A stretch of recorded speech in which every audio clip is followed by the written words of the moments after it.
I seen a couple of your videos. I forgot what conference that you were at. It was, I believe, it was sponsored by Follow Up Boss in 2023. And I just obviously like all the stuff, the content that I found of you online. I noticed that you always, the question you always get is like, oh, tell me what you did, briefly before you got into the industry. And so you don't have to go too deep into detail, but can you talk like for like 2 minutes just about how you got to this point with FastAgent, just everything that you got going on? Yeah, I mean, I got into real estate just randomly. I found a job on Craigslist to pick up auction.com science, and then I brought like well, that was early, like a truck full of signs to my house, put them in front of the patio, and agents will come pick them up because this was during like the foreclosure stage, and some random guy. Some people are nice enough knocking the door, and then one guy I kind of had a great conversation with, and I ended up being hired as an assistant within the following week. And then I also worked jobs at Walmart, like demoing games. I worked for like a marketing company based out of New York to deliver lotion and marketing and TV samples, and worked for a company that moved monitors and computer systems and keyboards and mouses from like at Pixar and Facebook and Google. So I was really working all kinds of jobs when I was like in my I think I was around like 23 to 25 years old stage. Damn, that's So great. just random, really random work because there was a recession too. So I was making really good money just picking up 4 or 5 jobs at a time. Yeah, I used to do like a lot of garage selling on the side of like doing consulting plus real estate. Yeah, so it's kind of like that. One thing I also noticed in when I was like just like researching your videos is just like you say you have like a lot of fun problem solving. This may be a philosophical question, but just answer it to the best of your capability. Could you like share if you can like your methodology of solving problems? Is there like a way, like a framework that you use to take on any sort of business problem? Not specifically. I think about. I don't spend too much time thinking about a problem before making a decision, but I do like. I'm always constantly. I don't have ADD, but it's something that I feel like some people think I might. But I think a lot about different things all the time. Like one of my favorite news articles to follow. I think his name is Shane Farham, FS Street. It teaches you how to think every day. Mm, Or like Seth Godin has his blog. So and then on average, I read about 20, 25 newsletters a day from different publications. I'll save it to read later. So I'm constantly thinking and learning about things, but when it's time to make a decision on something, I usually make a decision pretty quickly because I've already like thought about it a lot. Not specifically that thing, but just in general. And I try to make decisions pretty quickly so I can make more decisions in a day versus just, dwindling on something. And not all my decisions are correct. Some of them have pretty big consequences. But like, the whole thing is just gotta keep moving forward.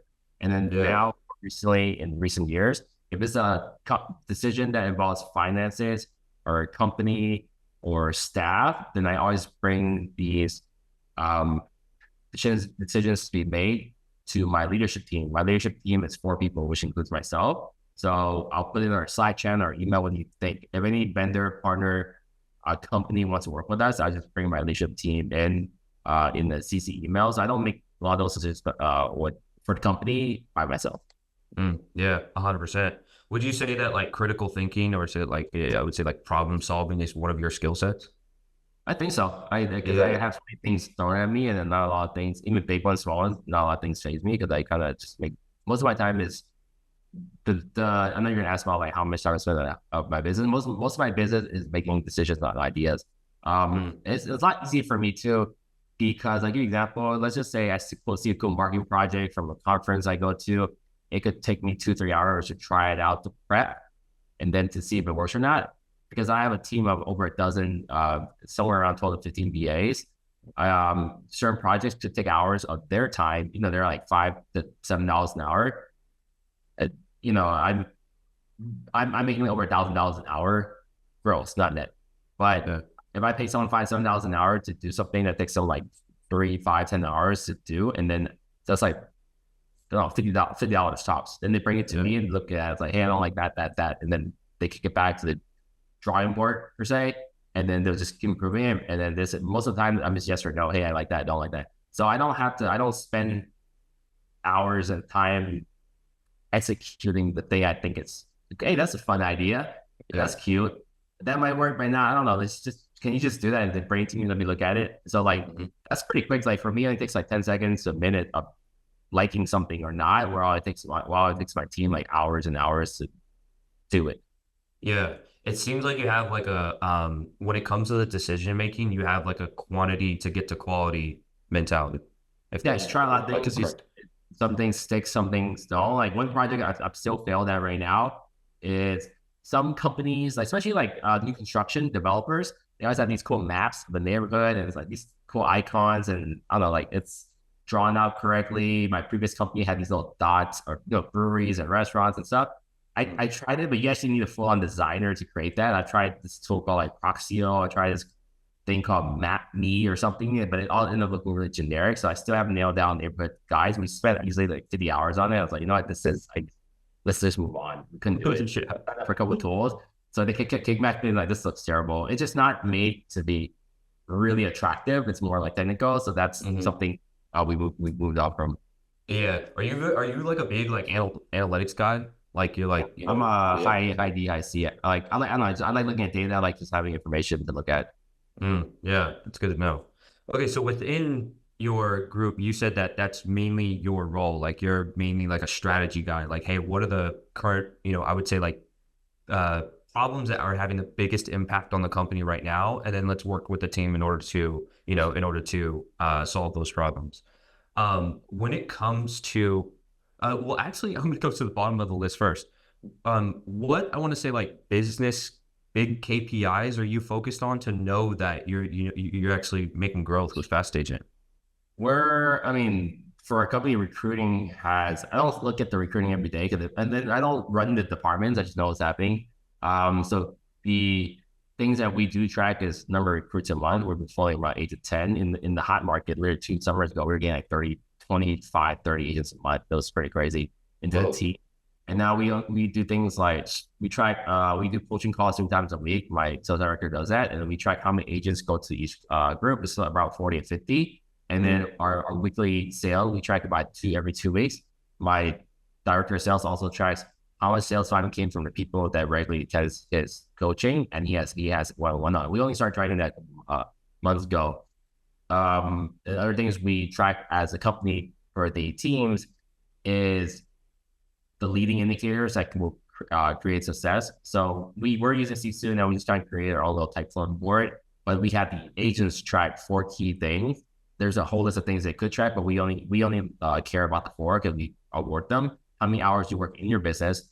Any clients, phone calls, just anything that actually makes money. Open houses, working on your business could be webinars, coaching calls, learning something, networking events, something to kind of build that business. You should always have an 80-20 rule where 80% of your business is making money, 20% is improving your business. So you're not gonna see the benefit of that right away, but it's gonna build your stuff out. Like social media, I wouldn't say that's working in your business. It depends. And then hours working in your business, hours working on your business, appointments I've had, and I think it was conversations had, appointments had. So those 4 things, we award them we've been doing this for years now, into a hustler's lunch. Every 2 months, we take the highest numbers, whoever has highest in each category, out to social lunch, and then we do a video on it for social media. You can see on the Fast Agents. And then we also do a dinner for our top agents, the top 3 units and top 3 volumes for a month. So we kind of want people to understand that the activity is going to result in the production, but we reward people with production. We reward the people with activity. And more recently, we just started doing this thing. We're launching these cocktails converters. It's like happy hour event for people. Yeah. And then on our weekly meetings, we also recognize someone who did something special or different for the week. So we're constantly doing different things people do to, I don't know, satisfy them, I guess. Right. Yeah. 100%. You basically gamified the, I would say like the agent KPIs that lead to success for an individual agent. Yeah. For that. Those are big ones. I mean, we also, when we have new agents come on, there's a 30-day checklist. I'm not going to read it out, but it's things like doors knocked in the first month, video reels created, open house you posted, number of coaching calls you've been on, stuff like that. And then for agents, we have a minimum requirement to do 1 deal every 6 months on our team. or you're asked to either go solo and lead a team, or you sit in a team, but they're this workshop by intensity, and every time we do it, half the people leave the company. Usually about 24, 25. That's been the number of people we put into these classes. 4-week workshop, accountability partner, and half people leave, and the half people stay, and usually half will survive. We move on, and if they go to the class, we keep them on team, and then 3 months later, we'll do their check-in. So roughly, like 88% of our agents. This is data from not like this is June right now, but I think if I speak back in March, based on last March to this March, 90% of our agents have done a deal last year, and then our average agent. Last year, we did 850 transactions, give or take a couple, and then we bought 200 agents. So our average agent does 4 deals a year, which is pretty good considering, it's a down market. Yeah, 100%. That's really good. Yeah, we massively track those things because Zillow, we're number one in Zillow across 17 teams, and then Zillow tracks things like, appointment rate, your call rate, what you say on the phone call. And then so we get the agents to like, at least the best of our ability, tracking a little everything they do. So knowing that you're keeping track of all of that for agent performance, when it comes to recruiting, do you have this like take all and then that 30-day checklist plus so I would say the 30-day checklist of like the door knocks, the reels you got to post on social, all those lead measures, that is the filter to finding the right agents that you want sticking with? I would say yes. And then probably in the last year, we changed it around where we focused a little bit more on quality. So we declined 20% of the people we talked to. And people say, you take anyone. Well, people want to sign up with us all the time. And then with recruiting, like I've heard this from many leaders, you just don't know who's going to be good. People who are very smart, very talented, but lack grit and hard work. Or, maybe I'll leave it there for now. They can underperform. A lot of people who are taking this because they already have a breadwinner in the house, whether it is the wife or the husband that's breadwinner, then it doesn't matter how talented they are. They only want to do a handful of deals a year. And that's, good for them. But we really do focus and help agents understand what they want their work-life balance to be. And then some people are just, are wealthy and they don't need to work hard. So you kind of see the mix of stuff. So no matter how smart, talented, whatever, it doesn't really matter if you don't work hard. And then we have people who come in kind of a little rough around the edges, are in the business sense, because a lot of our agents, or I think our average agent or agent is like in the high 20s. And then we should have a lot of like people right out of college joining, and then they don't have business skills. Maybe they never worked in the office before, right? Their email etiquette sucks. They just a lot of things are missing. They don't know how to look someone in the eye, shake their hand, just body language, stuff like that. But then if you can train them and they're willing to show up every day and work hard to come in and make calls or doing open houses, they could be terrible open houses until they start partnering with someone. But I'm willing to take someone that is willing to show up where we can invest our time into to succeed. And then a lot of people are very shy on camera. Like George Martinez just comes to mind, and we went to his watch party last night for the American Dream. He was really shy on social media, but now almost all his business comes from social media. So you just got to lock into that untapped potential, and everyone's a little bit different. So we're proud of our company because we're so diverse, and we don't have like a playbook. We have like lots of different ways to help agents build their business the way they want to build it. Yeah, the next question I was going to ask was the indicators of a successful agent. Like, what characteristics you usually see in an agent that you can like now like predict like, oh, this agent's going to be showing up to the office is one thing. But with that said, like this year I've seen a company just show up to the office and they're still not successful. But because I'm not gonna say his name. I just like one guy just got his first contract recently, but like there's people that come to the office that go to the office, but then I don't know what they're doing, and then usually in our office is our main office. We have 9 offices, but the one I go to the most is in Oakland. It's a 9,000 square feet warehouse. There's like there's one large conference and there's smaller rooms like 4 or 5 people. Many agents will come to the office and work in there, but I have no clue what they're doing, and the counters are empty.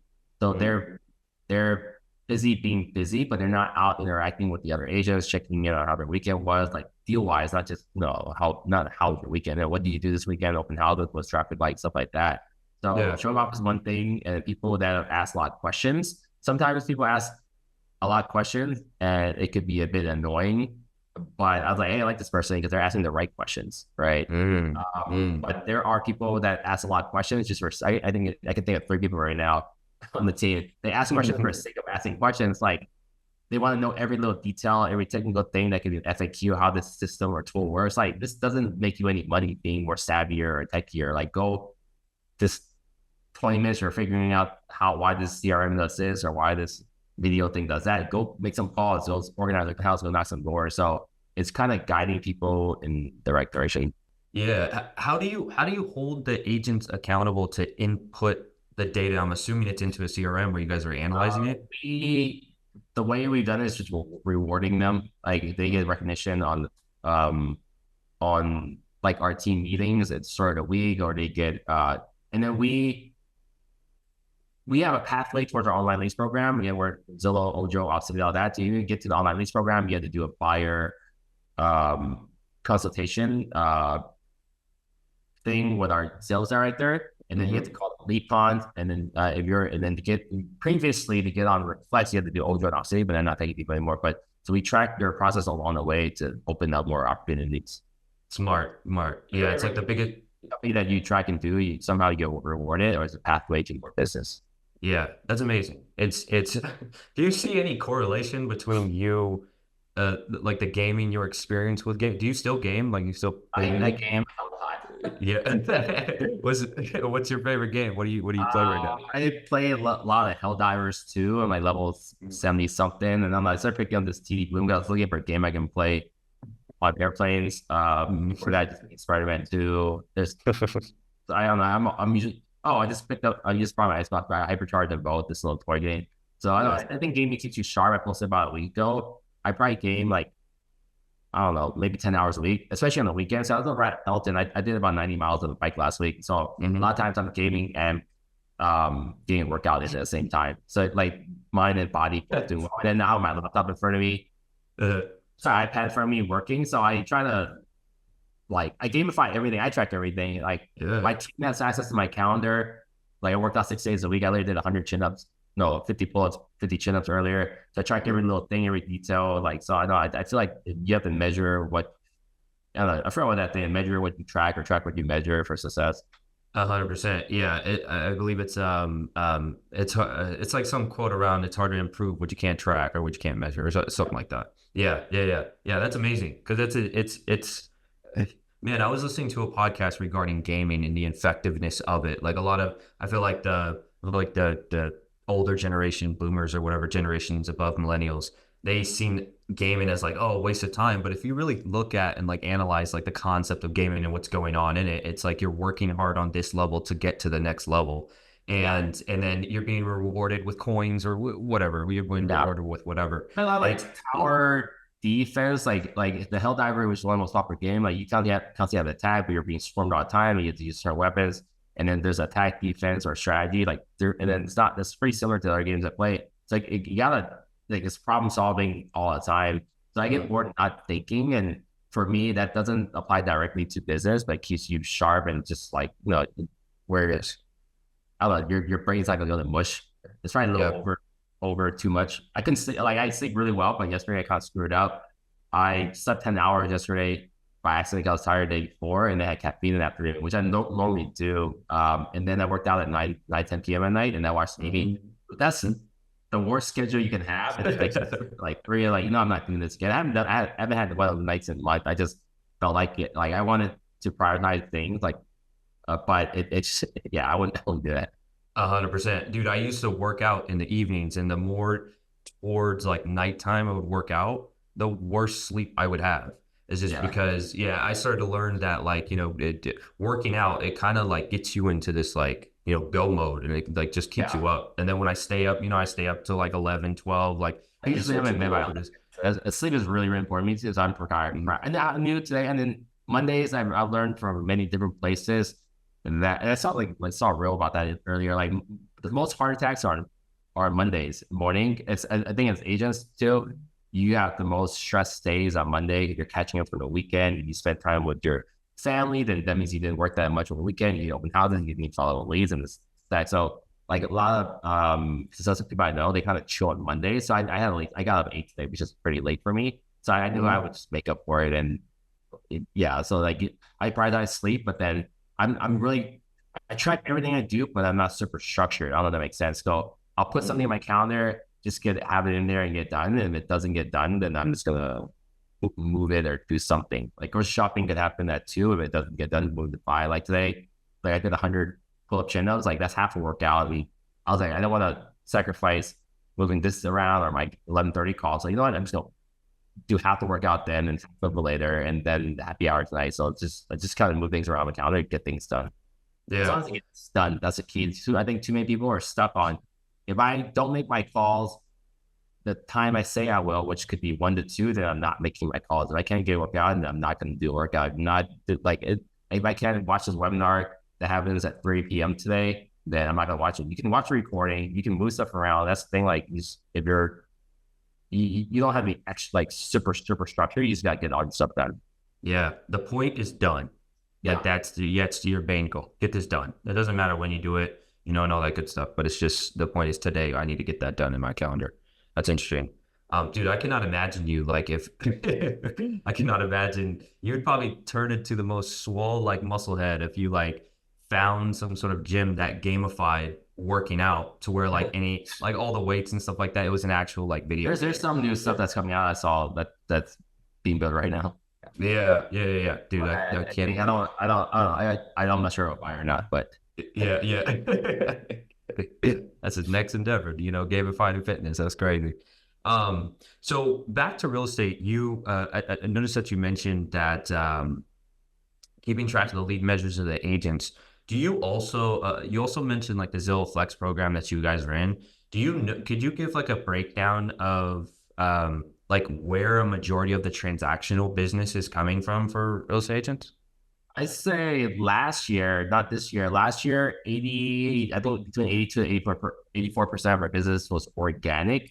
But now it's huge shift. At almost a quarter to a third of our business this year in the last quarter have been from online leads because what's shifted is the online leads people are ready to buy really quickly. Like they know what they want and they jump in, and some referrals like that too. But your database, like if you're a normal agent with a database, you probably a quarter of those people are out. I saw an article in Dalton Watts a couple like a month ago that says like a quarter people are out, roughly a quarter people buy within the first 2 months, another quarter is 2 to 4 months, and that's like 4 to 6 months, or they just don't buy because the way the housing affordability has hit the all-time high or low, depending on how you want to word it. It's just really expensive. A lot of people are just exiting the business. For our team, I do have the stats here somewhere. We're 43% fair, 10% past clients, 7% past client referrals, 6% open houses. And then the rest is kind of mix of things. But like I would say online leads is 11, about 20% this year. Is that a combination of like Google PPC, Facebook ads, and Zillow Flex? Like it's like just anything that comes from some portals that has a referral fee attached to it. Oh, nice. Yeah. Oh, cool. Yeah. Damn, that's amazing. Yeah, it's very interesting seeing where the majority of business comes from for teams. And then also, I mean, I know that we were talking about this on your when we first had our conversation, the team structure. Could you talk a little bit about like, because you actually specifically said like you have this more innovative team structure. Like, can you talk to that and how it's maybe better than whatever the traditional team structure is? So there's a lot of different team structures. There's partnerships. There can be people. There could be partners with assistants. There could be groups where you combine your name and your sales, but you don't pay each other anything.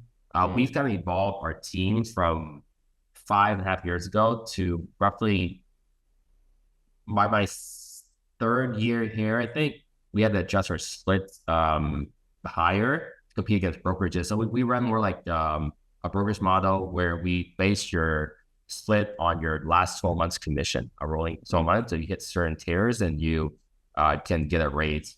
And then ESP, like last year, has made some changes where as long as you're balanced between your entire team, splits are at I believe 75-25, then you're fine with giving better splits. So we have, I think 20% of a company has more favorable splits than 80-20. And then the rest of the company is either 75-25, which is the ESP requirement, down to 50-50 for new agents. So we feel it's pretty fair. more like a true like a team. We're like a mix between a brokerage and a team. And then I did a panel recently. Like you think about like even mini brokerages that are franchise owned, they run like we do. So they're like teams and brokers are all like one big thing now. It's hard to kind of distinguish between it. But Mm-hmm. like, but what most people think is a traditional team is like there's a rainmaker. Their name is on the team, and the splits are less favorable to the agents. But the rainmaker brings in a lot of business, so they're able to capture a higher split, and the team uses their name a lot. For us, because we bounce up big, we currently have about 200 team members. We run it more like brokerage because it's not really like any Truong team. I do work with maybe 5 agents in the company. Last year I did 14 deals. For that year I did 6 deals. And then when I did 6 deals, my team did 1,000 deals. And then we run in more where people are less dependent on me, Kenny, to bring in business. But I do indirectly through my partnerships with all these companies and opportunities. I get a lot of referrals for my team, and we don't take we generate referrals for our team from other agents too a lot, but we don't take any extra for that. Yeah, the team because I'm pretty sure you came across that $1 Million Real Estate Agent book by Gary Keller. Like when I think of Yeah. teams, like that's how I think of like the hierarchy of a team. So we have listing agents, buyers agents, admins, social media managers, like all that That's good a stuff. selling point for our team too. We could talk like, on there with the middle level, right? You have your own marketing director, you have your own listing coordinator, you have your own buyer's agent, you have your own TC. That puts you maybe a level 4 or 5. So that's the value of our team. We have a full-time marketing staff. You use it the form, you can get all your stuff done for you. Buyer's agent, we have a channel on Slack. Showing agents typically is $40-$50 a showing, and you can get your showings taken care of by someone on the team. Listing coordinator, we have someone on the team that prepares your high note presentations, your net sheet, your collateral, your website, stuff like that.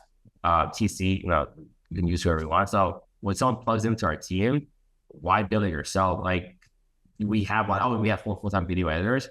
So the way I think about that too, or our team, if you're a top producing agent, let's just say you want to make, I don't know, 300 grand a year, it's pretty good.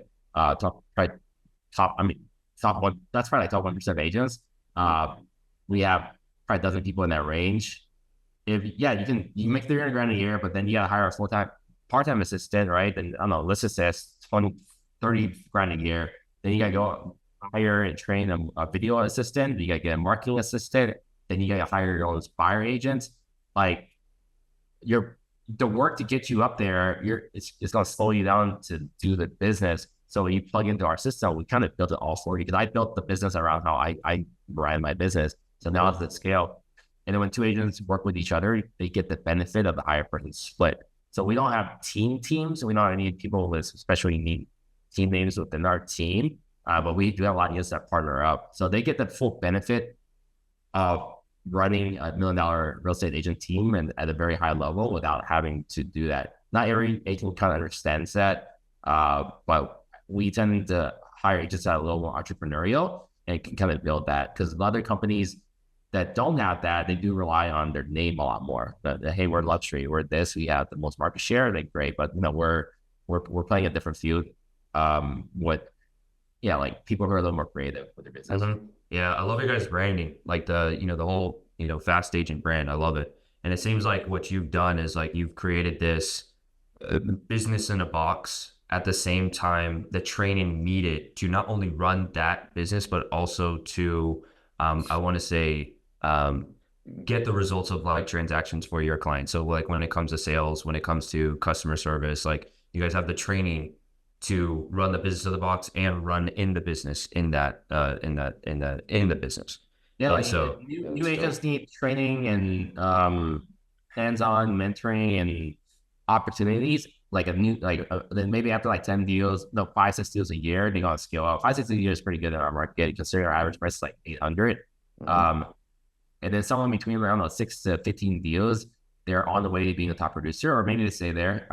They need more help on personal branding. They need to learn. They need more opportunities. They need more higher training. They need more leads.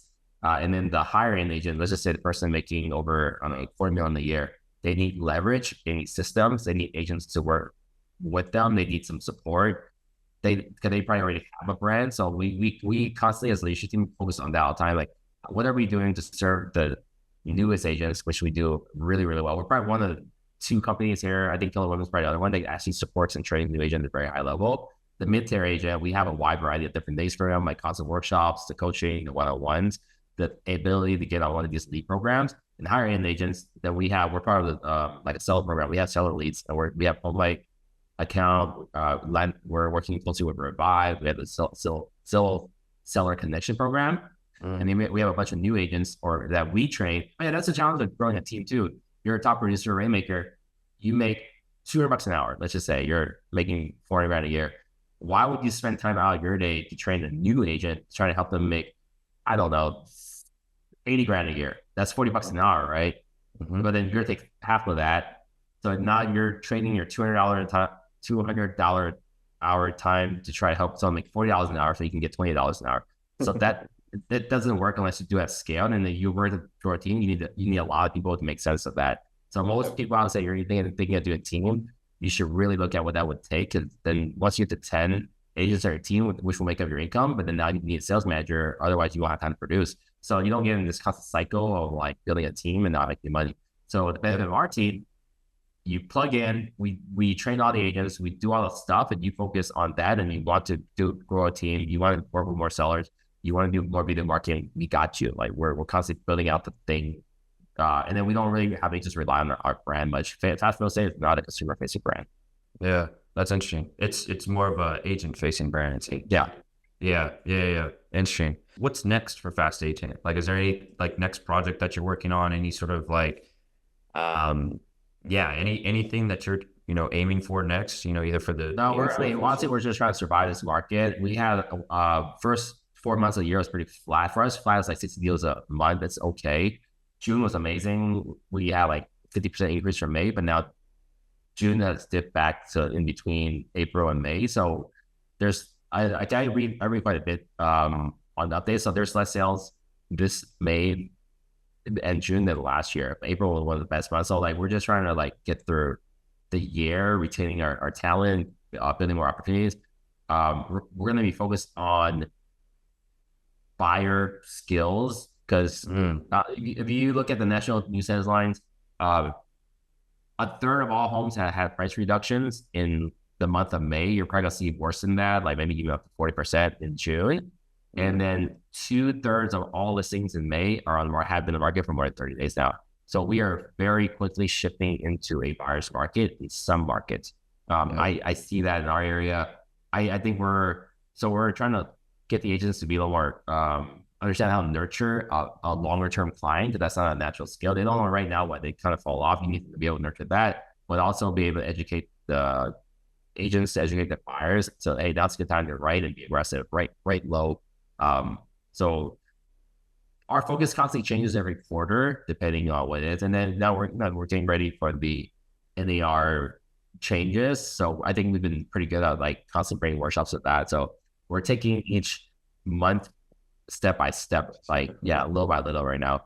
Yeah, 100%. Yeah, that's exactly what it sounds like. Yeah, it's crazy everything that you're doing, like with the FastAgent, and it's like it's very interesting. I had like more detailed questions, but it kind of like answered, like you answered everything. And so yeah, because I just think about like retention of agents. I think about your recruiting of agents, and it's like retention is probably more important to us than recruiting, because it's just not real estate related, but like the cost of repeating customer is actually way less than getting a new customer. So I treat my agents like customers, and like, how do I make sure they're satisfied, they get all the things they need?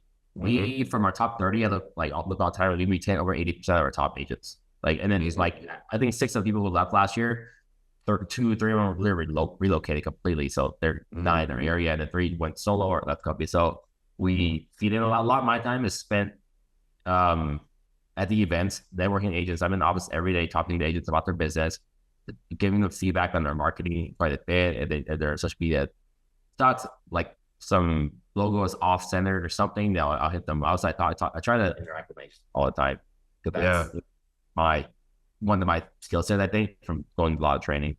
Yeah. It's very interesting because it seems like you're at a point to where you're obviously focusing more on retaining the agents. It's more so like from like a, like from a financial perspective, you're trying to like stretch that LTV, like the long-term value of a real estate agent that you have. Yeah. Yeah. And it's like, how do you do that at a good cost? And so, yeah, it just makes me think. I like thinking about that, that type of stuff. Yeah, and I think about like losing agents and retaining mostly because if you start losing good agents in your company, I see it at scale with these bigger brokerages or other large teams. Once you start losing the good people in your office, other people will follow. So many times the agent's value is not just financial. The agents, if they're influential, they've been around for a long time, they will respect it. People will follow them. So you got to do your best to retain the people who have a lot of voice in your company. But then you also have to find ways to groom new talent and make sure they're being heard. So we have a lot of agents and like constantly trying to nominate them for Rising Star programs. We put them on panels or recommend them, and it's just a little bit of something for everyone. And then we can get people to hang out more together, build community, do open houses together. They're stickier because you're building the environment. You have to really make an effort to build the environment. My brother does a great job in the office of that. A lot of people are kind of shy with each other. He'll just spark a conversation with this person A, person B, person C, and kind of grab them all together all the time. Yeah. That's what a lot of sales managers actually do in offices. There's managers that don't sell real estate or have not sold a long time, but they're good at talking, and they're kind of like the heart of the company. Yeah, 100%. Making sure that that agent has everything needed in order to grow or sustain, what they're doing within the company. Wow. Amazing, dude. Well, dude, congrats on all your success, dude. And appreciate it. Yeah, appreciate you, taking this time to share all that knowledge with us.